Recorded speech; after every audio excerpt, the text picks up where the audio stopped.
C'est une ville pas comme les autres, un îlot de modernisme à l'occidental, surgi au milieu de la Cisjordanie près de Ramallah.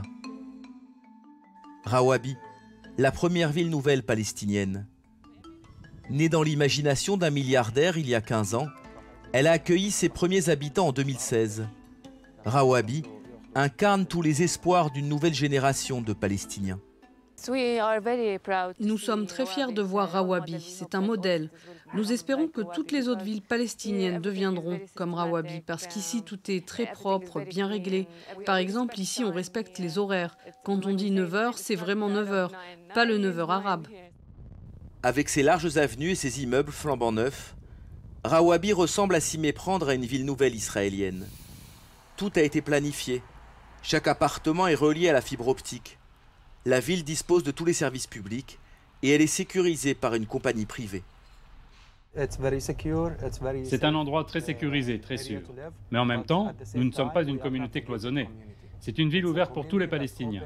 Chacun peut venir en visite ou acheter un appartement pour y vivre.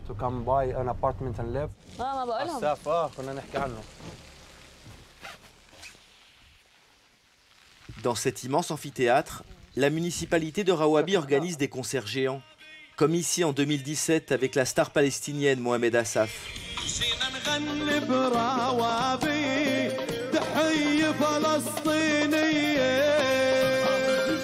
La vidéo a été vue plus de 10 millions de fois. Une publicité précieuse pour la ville, qui veut montrer au monde ses capacités d'organisation. Nous sommes probablement le plus grand amphithéâtre du Moyen-Orient et nous avons une très bonne réputation dans l'organisation d'événements culturels. Quand les gens sont venus à ce premier concert en 2017, cela a été une très bonne expérience et nous avons su la reproduire plusieurs fois ensuite. Notre slogan, c'est « ce qui veut dire le meilleur est à venir ».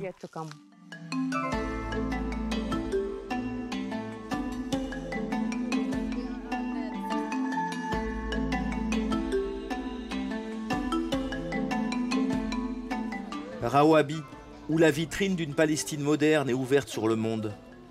Avec ses grandes chaînes de magasins et ses terrasses de café, la rue principale s'inspire des codes des villes européennes. Plusieurs sociétés de haute technologie installées ici attirent une jeunesse diplômée et occidentalisée. Ici, on s'ouvre plus largement au monde. On se sent fier d'être palestinien, d'avoir pu construire une ville comme celle-là. Ici, nous avons des développeurs, des ingénieurs, des gens qui savent sortir des sentiers battus. Rawabi est aussi une bulle de liberté, loin du carcan de la tradition imposée dans des villes comme Naplouse ou Hébron.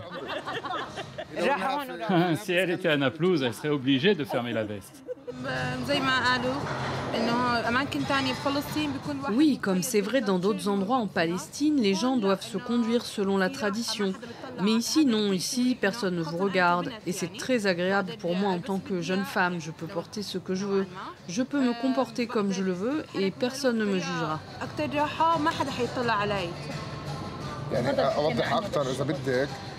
Je vais ajouter quelque chose, si tu veux bien. Dans cette ville, vous pouvez trouver des femmes qui portent le voile, mais avec un jeans et un chemisier. Il y a aussi des femmes en habit traditionnel, ou encore des filles en mini-jupe. Il y a une variété extraordinaire de gens ici, même si moi, j'aime bien les filles qui portent des jupes.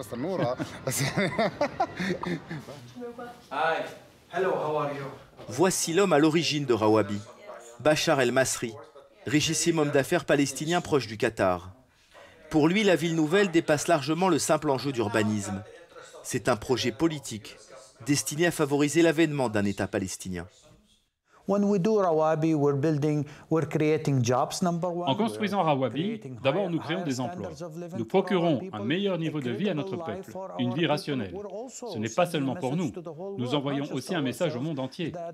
Nous disons, oui, nous pouvons. Nous pouvons faire la différence malgré l'occupation.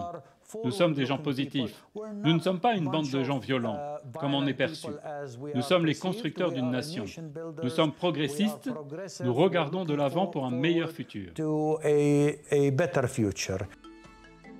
Mais sur les façades des immeubles de Rawabi, beaucoup de volets fermés. Plus de la moitié des logements auraient été acquis par des Arabes d'Israël ou des Palestiniens de l'étranger comme résidence secondaire. Ce retraité, lui, a choisi de vivre ici à l'année.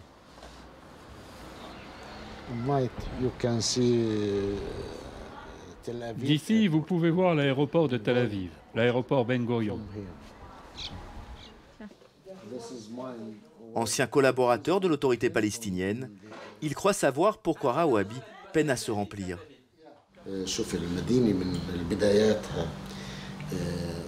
Au début, lorsqu'ils ont commencé à construire cette ville, il y a eu beaucoup de ragots, de la propagande. On disait qu'elle appartenait à des compagnies israéliennes, que les Israéliens possédaient des parts dans cette ville. Mais bien sûr, tout cela n'est pas vrai. Moi, je fais partie des premiers habitants de Rawabi.